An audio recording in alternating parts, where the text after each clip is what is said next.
सोचिए, एक ऐसा शहर जो कभी मंदिरों से भरा हुआ था, जहां भक्ति की आवाज गूंजती थी, और आज वही जगह सिर्फ रेट के अनंत समुंदर में गायब हो चुकी है। ये कहानी है तलकड़ू की, एक ऐसी जगह जिसे लोग श्रापित भूमि कहते हैं। और इस श्राप के पीछे है एक रानी, जिसकी आखिरी सांसें और उसकी पुकार आज भी इस मिट्टी में जिंदा है। क्या सच में एक श्राप ने पूरा शहर मिटा दिया, या फिर इसके पीछे कोई साइंटिफिक रीजन छुपा है? आज हम जानेंगे हिस्ट्री, मिस्ट्री और मिथोलॉजी का वो संगम जो तलकड़ को दुनिया की सबसे अजीब जगहों में शामिल करता है। कभी तलकड़ू सिर्फ एक छोटा सा गांव नहीं था, ये एक समृद्ध और धार्मिक नगर था। ये स्थित है कावेरी रिवर के किनारे और अपनी पवित्र भूमि के लिए जाना जाता था। पुराने समय में यहाँ 30 से ज्यादा बेद मंदिर थे, जिनमें से कई मंदिर भगवान शिवा को समर्पित थे। इस जगह का इतिहास हजारों साल पुराना है और ये चोला डायनास्टी और होयसला एम्पायर के समय काफी विकसित हुआ।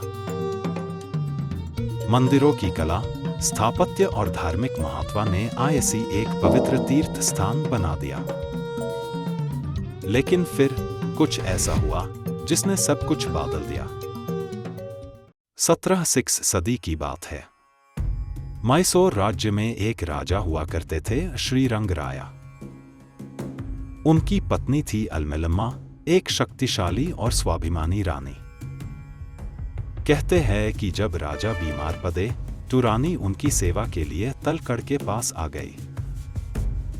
इसी दौरान राजा वोडेयर आई ने उनके राज्य पर कब्जा कर लिया।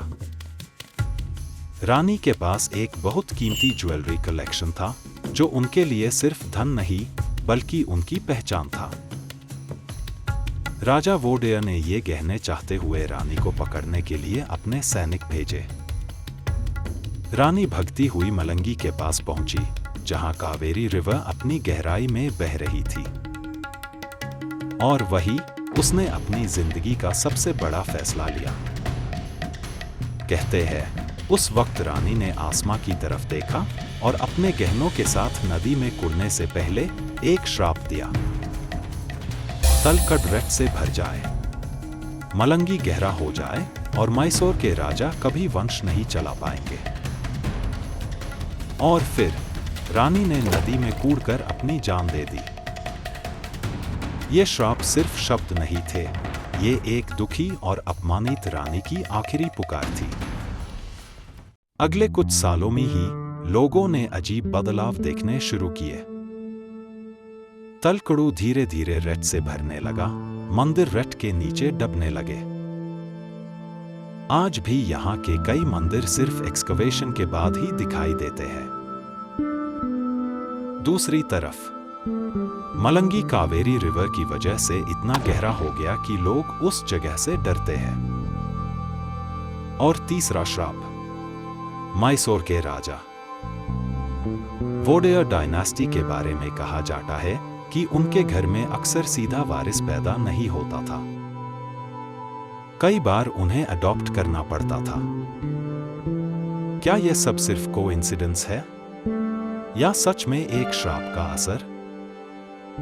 अब अगर हम इसे साइंटिफिक नजरिए से देखें, एक्सपर्ट्स कहते हैं कि कावेरी रिवर के फ्लो में बदलाव और हवा की दिशा ने रेत को तलकड़ में जमा कर दिया।